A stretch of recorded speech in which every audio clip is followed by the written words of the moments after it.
Hello and welcome to News and Politics. I'm Nikiwe Nemo. South Africa, we need to talk. We need to have an honest conversation. Not about the usual politicians are corrupt. We've done that before and we'll keep doing it. But for today, I want us to talk about something so real and something very important. We need to look at ourselves as the communities and as the voter. We all know the ANC has failed us. We know service delivery is collapsing. We know crime is out of control. But here's the uncomfortable truth. We, the voters, have played a big part in keeping them there. We don't just elect leaders, we protect them, we defend them, we fight anyone who criticizes them, not because they are good leaders, but because they look like us or speak our language or come from our culture. For 30 years, South African politics has been built on identity politics. Who you vote for is often determined before you even hear the manifesto, before you even see the track record, before you even think about the economy, service delivery, or corruption. We have made our vote about tribe and race instead of performance and results. When you think about it, it's actually crazy. If you went to a shop every day and they sold you rotten bread, you would stop buying from that shop, right? But when it comes to politics, we keep going back to the same party that has been selling us rotten bread for decades. And they know it. They know your vote is not based on their delivery. It's based on your loyalty. It's based on your shared history. It's based on this is our party. That's why they don't fear you. That's why they can fail for 30 years straight and still expect to win elections. Before I even continue, I just want to tell you, today I saw a very funny video on the SABC. And I was just like, here we go again. It's election season. 2026 local elections are coming and suddenly politicians are working. Apparently, Paul Mashatile was out in the streets cleaning up rubbish that had piled up right next to the street. And the SABC is out there filming it like it's breaking news. Deputy President Paul Mashatile is bringing the Clean Cities and Towns campaign to Mangaung Metro, that's in the Free State. Yes, and we are at one of the illegal dumping sites here. As you can see, operations are underway. The Deputy President, alongside with the Premier of the Free State, as well as, some of the ministers, the deputy ministers are along this cleaning campaign. This is the first, point where they've started, and we're expecting also to be busy with the road works that is, around this vicinity.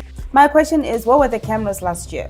Where were the brooms last year? Where was the agency when rubbish was piling up for months, when potholes were swallowing cars, when sewage was flowing into people's homes? They weren't cleaning then, they weren't fixing then, they weren't even visible then, because they didn't need your vote then. The ANC and honestly other parties too have mastered the art of election theatre. It's a show and you're the audience. They know exactly how to play to your emotions.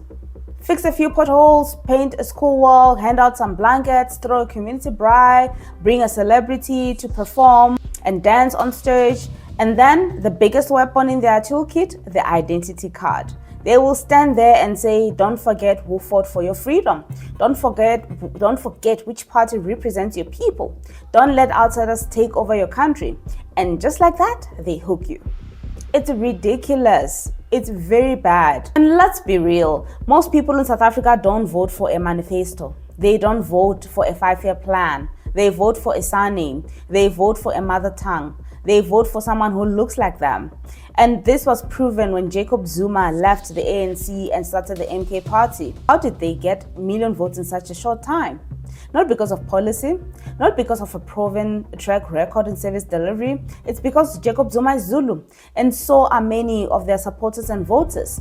People said, he's our man, he speaks like us, he understands us, and that's it. And I'm not only picking on the Zulu vote. The same thing happens everywhere. Many Xhosa people vote for ANC because Mandela was Xhosa, and the ANC is our party. Also whites. Many white South Africans will never stop voting for the DA, even if they fail, because at least they're not the ANC and they get us. It's the same mentality, just in different colors. This is why our politics is so broken. We have turned democracy into a rugby match. You pick your team once, and no matter how badly they play, you keep cheering. And here's the sad part. When you vote for race or tribe, you think you're helping your people, but you're not. Because what good is it if one of your own is in power, but they are looting, failing, and stealing your future? It's like proudly saying, my cousin is the mayor, while your streets are full of rubbish and your taps are dry. It makes no sense. So what do we do? How do we break this? It starts with one thing. Vote for results, not roots. Vote for delivery, not identity. Vote for competence, not comradeship. When you go to the polls, ask one question. Ask these questions. Did they deliver on their promises that they made on the last election? Is my life better than it was 5 years ago? Did they fix the roads, the water, the electricity? Have they been honest with public money? If the answer is no, then they don't deserve your vote, no matter what language they speak, no matter where they were born. And we must be willing to punish politicians if they fail.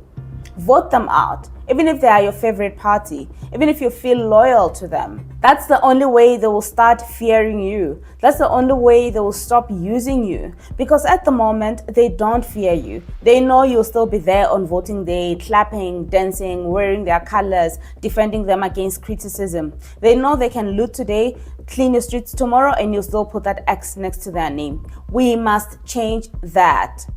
And for those who are wondering, how do we vote for people who have no proven track record, like all the governments in waiting, like people who are not part of the GNU now? You need to look at how they conduct themselves, what they say. When they speak in public, are they constantly saying, we need to fix this for our people? If it's a black person or a black party, are they continuously saying, we need to do this for our people have struggled, we need to do this? Do they keep throwing people like Robert Sobukwe and all the struggle heroes to get your sympathy and play to your emotions? Then, because if they do that, then I would say, then that's not the right party to vote for. We need parties that are visionaries, people that know what they're doing, people that are going to map out their plan and tell us what they're going to do.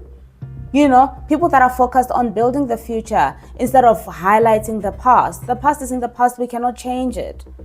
We cannot change it. We have to leave it in the past. Because if we keep insisting on looking at the past, they stole our land, they did this and did that, we're not looking at the future. Yes, they did that.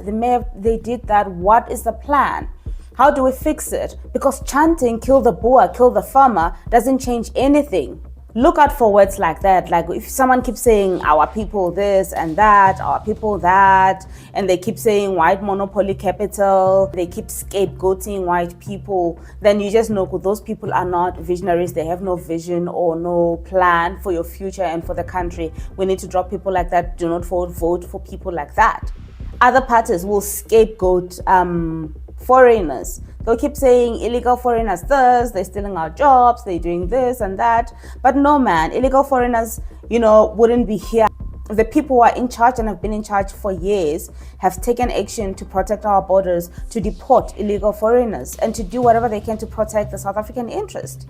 So if you see a lot of scapegoating with the government in waiting, then it's a sign that do not vote for them.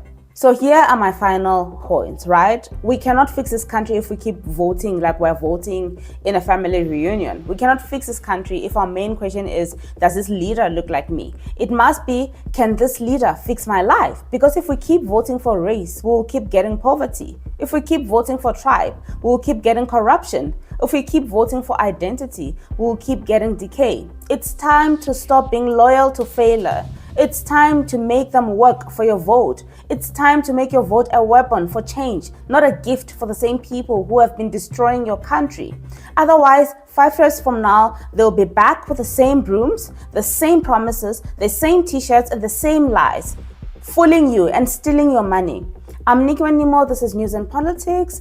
I hope this sunk in, and if it did, please share it with many people because we need to spread the message. We need to bring change into our country. Until next time, please do not forget to subscribe and hit the like button. Help us grow and reach 10,000 subscribers. I'll see you on the next one.